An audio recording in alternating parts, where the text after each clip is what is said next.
যারা কোনদিন বিজেপির কথা ভাবেনি, এই নির্বাচনে নরেন্দ্র মোদীর উপর আস্থা ভরসা বিশ্বাস জুগিয়ে আজকের কলকাতার পৌরসভা দখল করতে চলেছে বিজেপি, আর কলকাতার হাইকোর্ট অনেক আগেই দখল করেছে বিজেপি।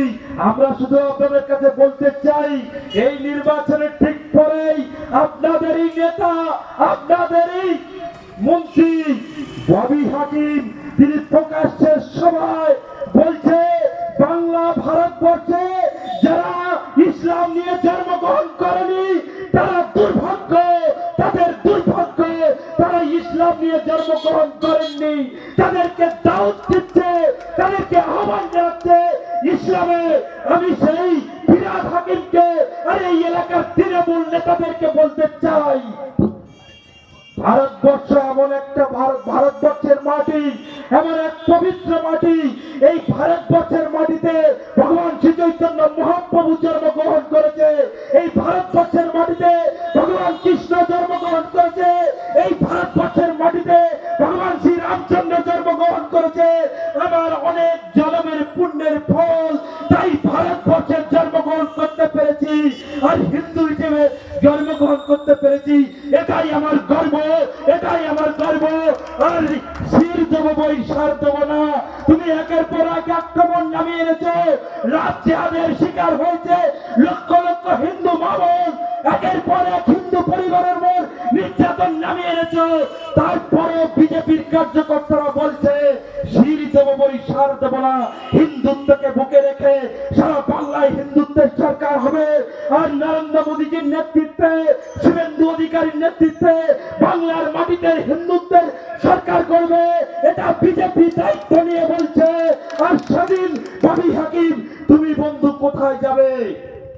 আমি আপনার সম্মান রেখে বলছি, আপনার ধর্মকে সম্মান রেখে বলছি, আমাদের এই ভারতবর্ষের মাটি, ভারতবর্ষতে যারা আমরা হিন্দু হিসেবে আছি, আমাদের প্রত্যেকের একটা করে গোত্র আছে, কেউ শান্ডিল্য, কেউ কাশ্যপ, কেউ মধুকল্য। আমি শুধু আপনাদেরকে বলতে চাই, এই গোত্রগুলো কারা? এক একটা মণি ঋষি, আমরা সেই মণি ঋষির বংশধর।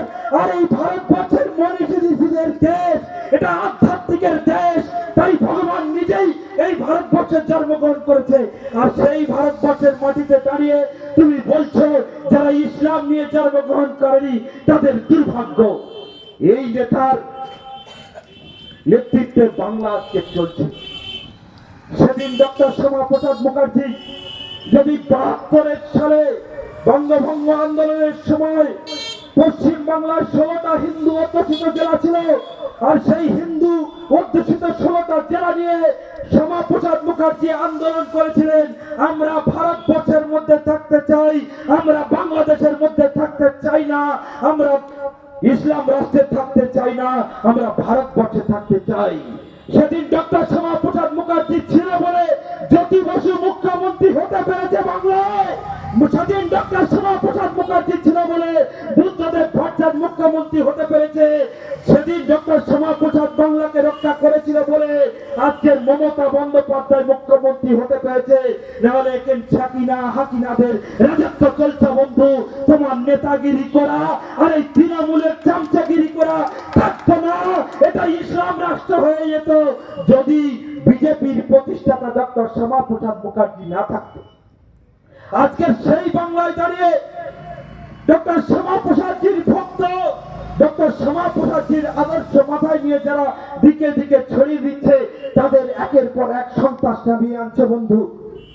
সেদিন বিজেপি না থাকলে তৃণমূল দলটাও থাকতো না। সিপিএম এর সন্ত্রাসে মমতা বন্দ্যোপাধ্যায়ের দলটা গুড়িয়ে যেত সেদিন। সেদিন অটল বিহারী বাজপেয়ীজি যদি না মমতা বন্দ্যোপাধ্যায়ের মাথার উপর হাত দিত, কেন দিয়েছিল? এই গণতন্ত্র রক্ষার স্বার্থে দিয়েছিল।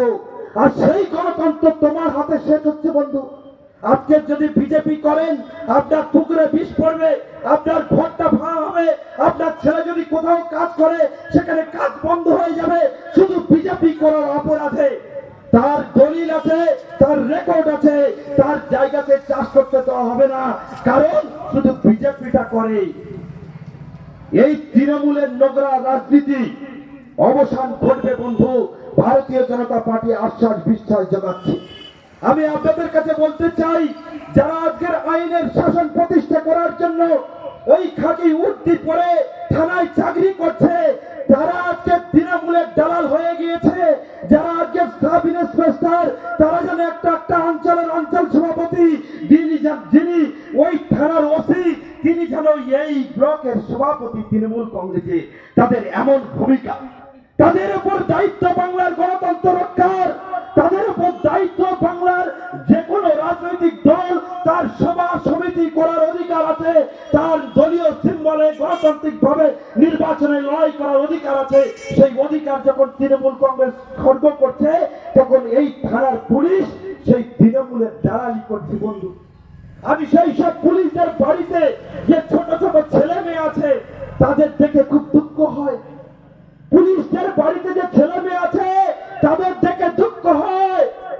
তার কারণ ছেলে মেয়ে মনে করে, বাবা যখন স্নান করে ইউনিফর্মটা পরে থানায় যায়, তখন ছেলে মেয়ে মনে করে আমার বাবা হয়তো হিন্দি সিনেমার সালমান খানের মতন পুলিশ অফিসার, কিন্তু জানে না তার বাবাই তৃণমূল নেতাদের হাতে মার খেয়ে টেবিলের তলায় লোকায়। বন্ধু, এরকম একটা নিরজ্জ বেটা পুলিশ। আজকে পুলিশের কাজ তৃণমূল নেতাদেরকে ফোন করে তবে বিজেপির পথসভার পারমিশন দেয়। আজকে পুলিশের অধিকারকে খর্ব করেছে। আমরা ভারতীয় জনতা পার্টি এই মাইকের মাধ্যমে পরিষ্কার বলে দিতে চাই, আগামী 26-এ বিজেপি ক্ষমতায় আসবে আর পুলিশকে পূর্ণ স্বাধীনতা দেওয়া হবে। সেদিন এই জিসিবিদের মতন, এই জাহাঙ্গীরের মতন, এই শাহজাহানের মতন ব্যক্তিদেরকে ইনকাউন্টার করে মারবে।